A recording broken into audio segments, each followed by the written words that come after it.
The fierce bull shows no mercy, not even to a 9-year-old boy.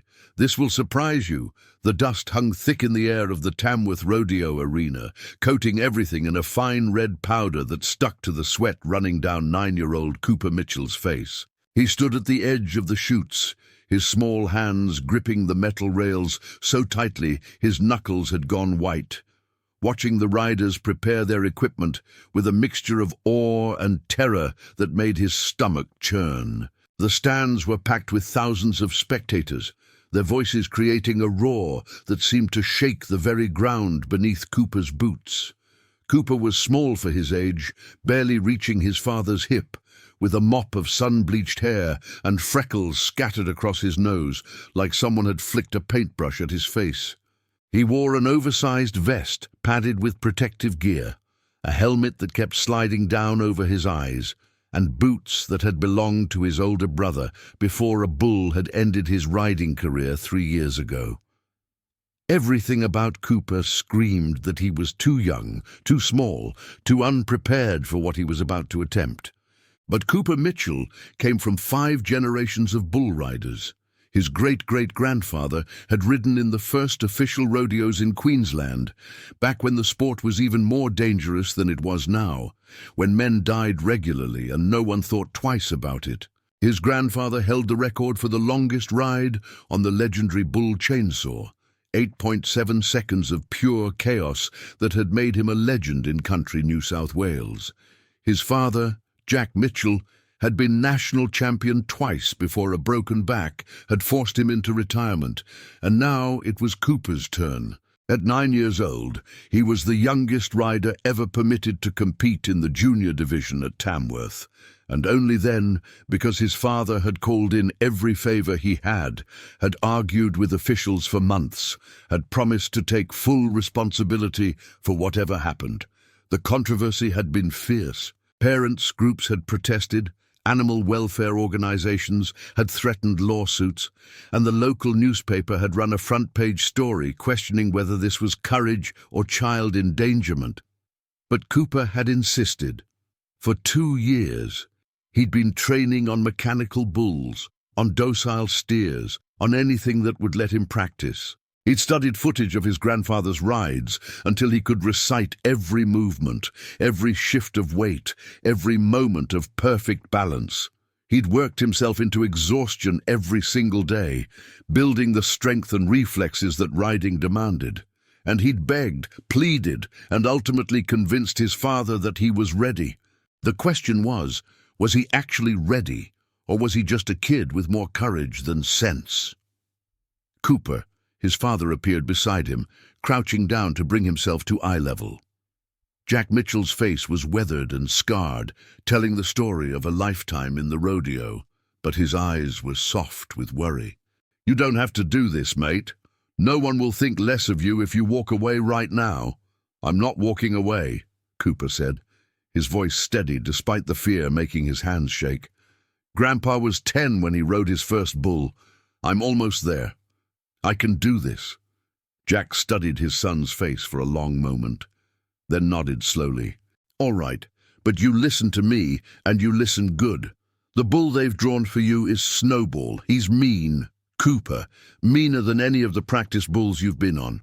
He's put 3 adult riders in hospital this season, and he doesn't care how old you are or how small you are. He'll try to hurt you, and he won't stop until you're off his back or the buzzer sounds." Cooper swallowed hard. He'd seen footage of Snowball, a massive Brahman with a cream-colored hide and horns that curved up like scythes. The bull had a reputation for being smart, for learning the riders, patterns, and adjusting his strategy mid-ride. He didn't just buck, he hunted. 8 seconds, Cooper said, more to himself than to his father. "I just need to stay on for 8 seconds. 7, actually," Jack corrected. "For the junior division, it's 7 seconds. But Cooper, those 7 seconds are going to feel like 7 hours. Your body's going to want to let go after the first buck. Your brain's going to be screaming at you to get off. But if you commit, if you decide you're staying on no matter what, you might just make it." The announcer's voice boomed across the arena, calling Cooper's name. The crowd's reaction was mixed. Some cheered, caught up in the spectacle of a child attempting something so dangerous. Others booed, angry that a 9-year-old had been allowed into the competition at all. Cooper blocked it all out. He'd learned that trick from his grandfather, who'd told him that once you stepped into the arena, nothing existed except you and the bull. Cooper climbed the rails to the chute where Snowball waited. Up close, the bull was even more massive than Cooper had imagined. 1,500 pounds of solid muscle and bad attitude, his cream hide scarred from years of fighting, his dark eyes watching Cooper with an intelligence that was almost human. Those eyes seemed to assess the boy, to calculate, to measure. The bull handlers helped Cooper position himself on Snowball's broad back, showed him where to grip the rope, how to lock his legs. Cooper's father stood at the chute gate, his hand on Cooper's leg, offering that last moment of contact before everything went to hell. "Remember," Jack said quietly, "lean back, keep your free hand up, and whatever you do, don't tense up. Move with him, not against him. And Cooper," his voice caught slightly, "I love you, mate, no matter what happens out there." Cooper nodded, unable to speak around the lump in his throat. He wrapped his small hand around the bull rope, feeling the rough fiber bite into his palm. Beneath him, Snowball shifted, his muscles bunching, preparing. The bull knew what was coming. He'd done this hundreds of times, and he'd never once let a rider finish the full count. Cooper took a deep breath, nodded to the gate operator, and the world exploded into chaos. The chute gate swung open, and Snowball burst into the arena like a freight train, his first buck so violent that Cooper's teeth clacked together hard enough to draw blood from his tongue. The crowd's roar became a distant buzzing as every ounce of Cooper's concentration narrowed to the animal beneath him. Snowball wasn't just bucking. He was spinning, twisting his massive body in ways that seemed to defy physics, each movement designed to throw the small rider clinging to his back. Cooper felt his body whip to the left, then snap to the right, his spine compressing and extending like a spring. His free hand flew up instinctively, waving for balance as his father had taught him. But nothing could have prepared him for the sheer violence of Snowball's movements. 2 seconds in, and Cooper's grip was already slipping. The bull rope was tearing at his palm, the rough fibers cutting through the protective glove, and his legs were losing their grip on Snowball's barrel-like sides. The bull seemed to sense this weakness, and his next move was calculated and brutal. Snowball planted his front hooves and kicked his back legs up so high that Cooper found himself staring at the sky, gravity pulling him backwards, his hand the only thing keeping him from flying off completely. "Stay on!" Jack's voice cut through the chaos, barely audible over the crowd. 3 seconds, Cooper, stay with him!" But Snowball had other plans. The bull landed hard, jarring every bone in Cooper's small body, then immediately launched into a spin that made the arena blur into a whirl of colors and screaming faces. Cooper felt his body sliding to the right, felt the rope burning through his grip, felt the moment when he knew he was going to fall. And that's when something inside him changed. Maybe it was his grandfather's blood, the legacy of 5 generations of riders who'd refused to give up. Maybe it was pure stubbornness, the same quality that had gotten him into this situation in the first place. But Cooper made a decision in that split second. He wasn't going to fall. Not yet. Not without a fight. He clamped his legs tighter, ignoring the screaming pain in his thighs, and yanked himself back to center, using every ounce of strength in his small body. His free hand shot up higher, creating the counterbalance he needed, and somehow, impossibly, he found his seat again.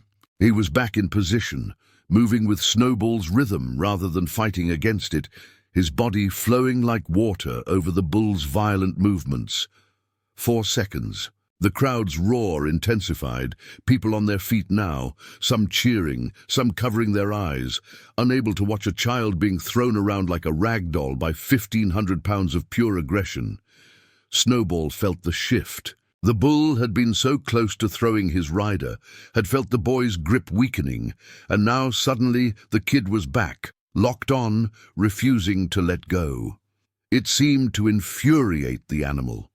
Snowball's next series of bucks was even more vicious, a display of raw power that sent dust and dirt flying in all directions. He twisted left, then right, then launched himself into the air in a jump that left all four hooves off the ground simultaneously. Cooper's world turned into a blur of motion and pain. His helmet cracked against the back of Snowball's head during one particularly violent buck, stars exploding across his vision. His ribs screamed in protest as the vest compressed under the force of the bull's movements. His hand felt like it was on fire, the rope cutting deeper despite the glove, blood starting to seep through the leather. 5 seconds. Cooper couldn't think anymore. His body was operating on pure instinct now, muscle memory from hundreds of hours of practice taking over where conscious thought had failed. Lean back. Hand up. Grip tight. Move with the bull, not against him. The mantras his father had drilled into him played on repeat in the back of his mind, a lifeline in the chaos. Snowball changed tactics again. Instead of bucking, he charged straight towards the arena fence, his massive head lowered like a battering ram. Cooper realized with horror what the bull was planning. Snowball was going to slam him into the rails, to scrape him off like an unwanted burden, to crush the small rider between 1,500 pounds of bull and unforgiving steel. "Jump!" someone screamed from the crowd. "Get off!" But Cooper didn't jump. At the last possible moment, he threw his weight hard to the left, pulling on the rope with everything he had. Snowball's momentum carried him forward, but the shift in weight caused him to veer slightly, just enough that when he hit the fence, it was a glancing blow rather than a direct impact. The rails shook and groaned, and Cooper felt the wind from the collision, close enough that he could smell the rust on the steel. 6 seconds, one more second, just one more, and he'd done it. He'd become the youngest rider to ever complete a qualified ride at Tamworth, but Snowball wasn't done. The bull backed away from the fence and stood completely still for a half-second, his sides heaving, his muscles coiling. Cooper knew what was coming. He'd seen this move in videos, had heard his grandfather describe it. The sunfish, they called it, where a bull would twist its body sideways in mid-air, forming a C-shape that was nearly impossible to ride through. Snowball launched himself upward and sideways simultaneously, his massive body twisting with impossible grace. Cooper felt himself flying, felt his grip finally failing, felt the rope tearing free from his hand. He was in mid-air, separated from the bull, gravity pulling him down towards the packed dirt of the arena floor. The buzzer sounded. 7 seconds. He'd made it. But he was falling, and below him, Snowball was already turning, his horns swinging towards where Cooper would land, the bull's dark eyes filled with fury at having carried a rider for the full count. Time seemed to slow. Cooper saw his father vaulting over the arena fence, saw the bullfighters scrambling to intercept Snowball, saw the crowd frozen in that moment between celebration and horror. He hit the ground hard, the impact driving the air from his lungs, his helmet cracking against the dirt, with enough force to make his ears ring. Cooper's instincts kicked in before his conscious mind could catch up. He rolled, his small body tucking and spinning across the dirt, just as Snowball's horns stabbed down into the spot where he'd been lying a split second earlier. The bull's horns hit the packed earth with enough force to send up a spray of dirt and dust, and the sound echoed across the suddenly silent arena like a gunshot. The bullfighters were there in an instant, their bright shirts waving, drawing Snowball's attention away from the fallen boy. But Snowball wasn't interested in the distractions. His dark eyes were locked on Cooper, who was scrambling backwards on his hands and feet, his body moving on pure survival instinct, even though his mind was still stunned from the fall. Snowball charged, not at the bullfighters, not at the men trying to herd him towards the exit gate, but straight at Cooper. The bull's massive hooves churned up the dirt, his head lowered, his horns aimed directly at the small figure, desperately trying to get away. The crowd's screams reached a fever pitch, thousands of voices united in horror. Jack Mitchell reached his son first, throwing himself between Cooper and the charging bull. He grabbed the boy under the arms and dove sideways, rolling them both out of Snowball's path. The bull's momentum carried him past them, so close that Jack felt the heat radiating from the animal's body, smelled the sweat and fury coming off him in waves. But Snowball wasn't giving up.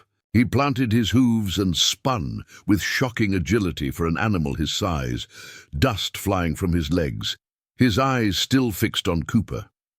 The bullfighters were shouting, waving, throwing their hats, doing everything they could to redirect the bull's attention, but Snowball had committed to this hunt. In his mind, the boy who'd ridden him for 7 seconds, who'd survived every attempt to throw him, was a threat that needed to be eliminated. "Run!" Jack shouted at Cooper, pushing the boy towards the nearest fence. "Get to the rails! Now!" Cooper's legs felt like jelly, his entire body shaking from adrenaline and the battering he'd taken on Snowball's back, but he ran.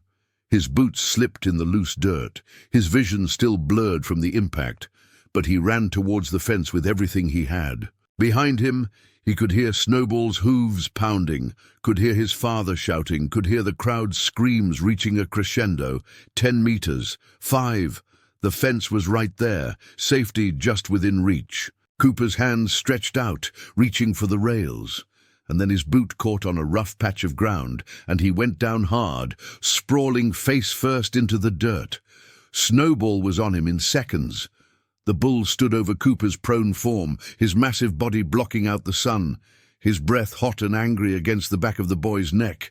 Cooper squeezed his eyes shut, waiting for the horns, waiting for the pain, waiting for everything to end. But it didn't come. Instead, Cooper heard something that made no sense. A sound like recognition. Snowball snorted, the sound reverberating through his chest, and then the bull simply stepped over Cooper, carefully placing his hooves to avoid crushing the small body beneath him, and walked towards the exit gate. The arena fell silent. Thousands of people held their breath as Snowball, the fierce bull who'd hospitalized 3 riders this season, who'd just spent the last 30 seconds trying to hurt a 9-year-old boy, simply walked away. The bull handlers at the gate stared in shock as Snowball calmly entered the holding pen, his fury seeming to evaporate the moment he'd stepped over Cooper. Jack scrambled to his son, gathering the boy into his arms, checking for injuries with hands that shook with fear and relief.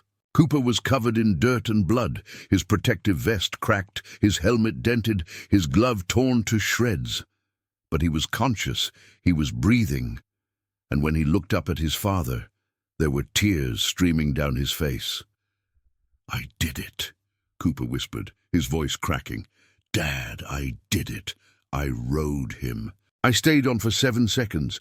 Jack pulled his son against his chest, not caring about the dirt or the blood or the thousands of people watching. "You did, mate. You bloody well did. But don't you ever, ever do that to me again." The arena exploded into applause then, the crowd on their feet, the sound deafening. The announcer's voice, choked with emotion, declared Cooper's ride official. 7.2 seconds, the longest ride on Snowball in the bull's entire career. The youngest qualified ride in Tamworth history, a moment that would be talked about for decades to come, but Cooper barely heard. He was too busy trying to catch his breath, too busy processing what had just happened in those terrifying moments after the buzzer. Snowball had charged him, had tried to hurt him, and then hadn't. Why? What had changed in that final moment? The rodeo veterinarian, a weathered woman named Carol who'd been working with livestock for 40 years, appeared beside them as Jack helped Cooper to his feet. She'd been watching from the medical station, and her face held an expression of wonder mixed with confusion. "I've never seen anything like that," Carol said, shaking her head. "Snowball's put men in hospital for less.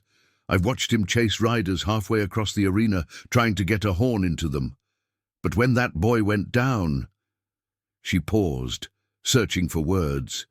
It was like the bull recognized something, like he understood Cooper was just a kid, and whatever fury he'd felt during the ride just stopped. "Bulls don't think like that," one of the handlers said, helping to guide them towards the medical tent. "They're not capable of that kind of reasoning."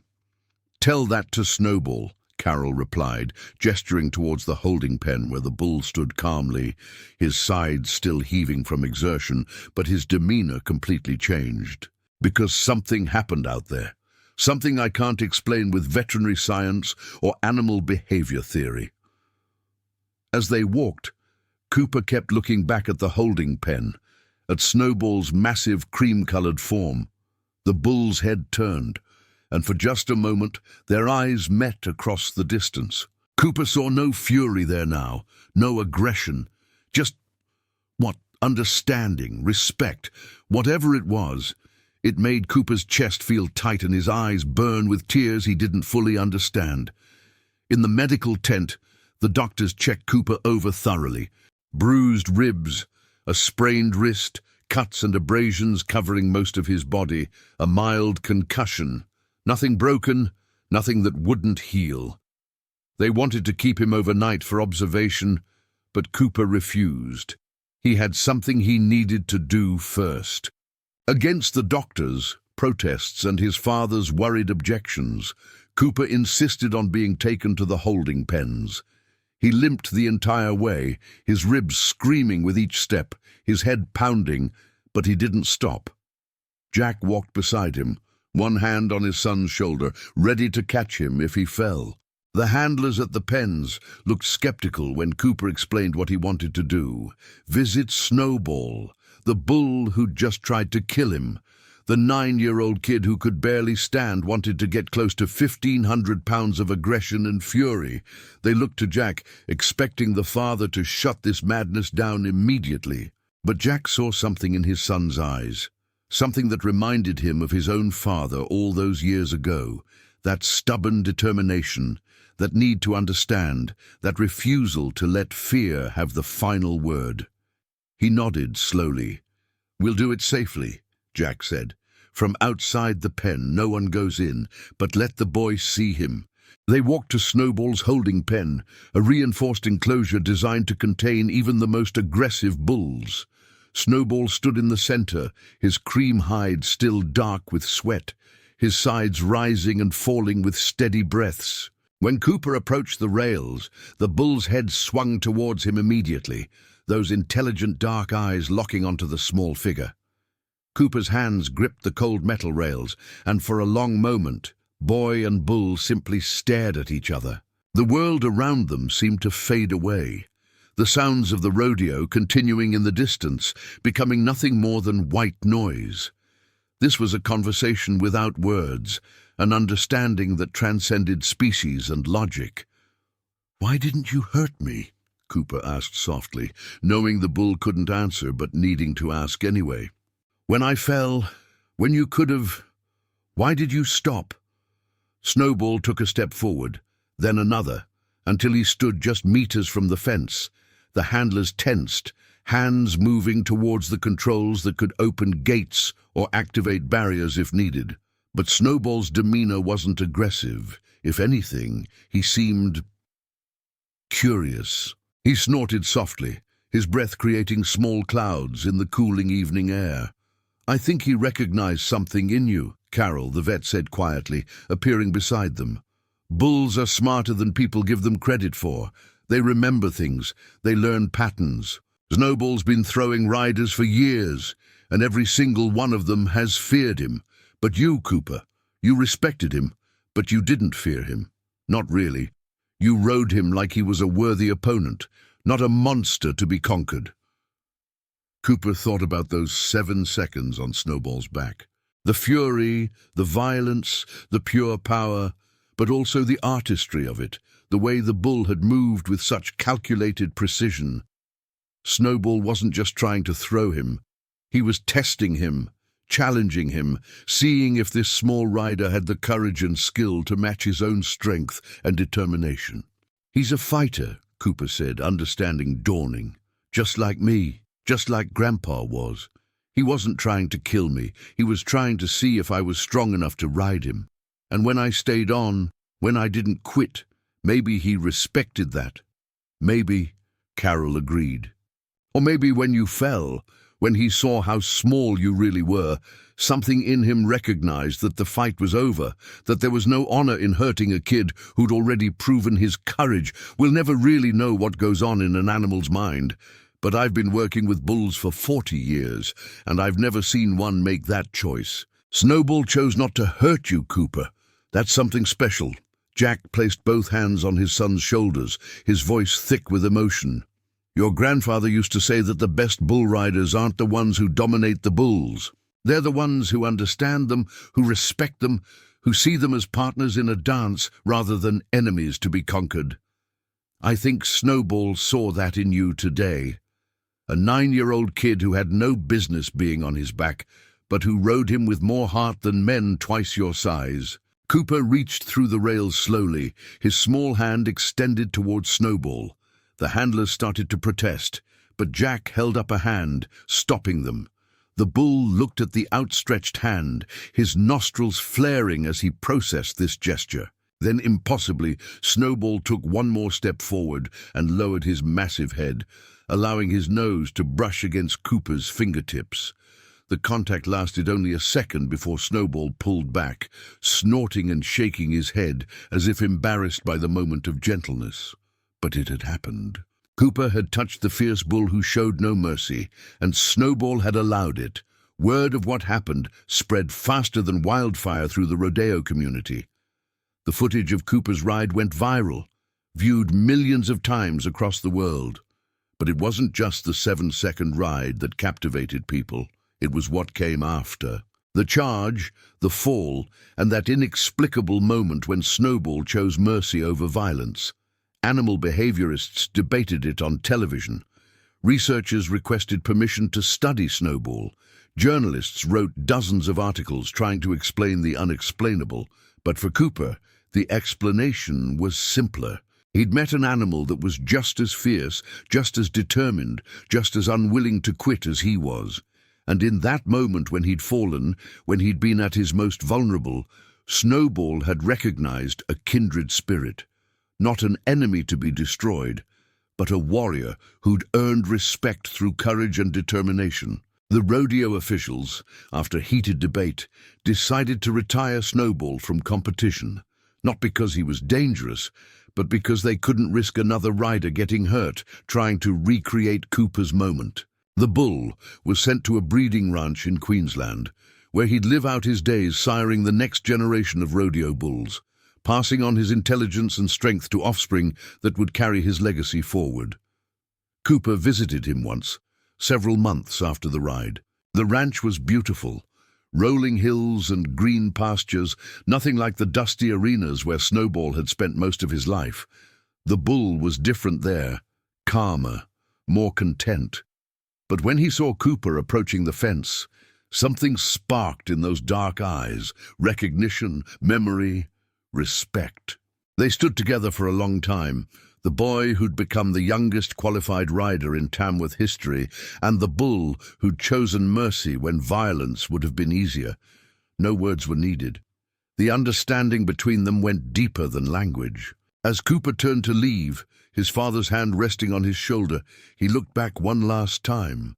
Snowball was watching him, his massive head held high, his cream-colored hide glowing in the afternoon sun. And Cooper could have sworn the bull nodded, just slightly, a final acknowledgement between two fighters who tested each other and found equals. "Will you ride again?"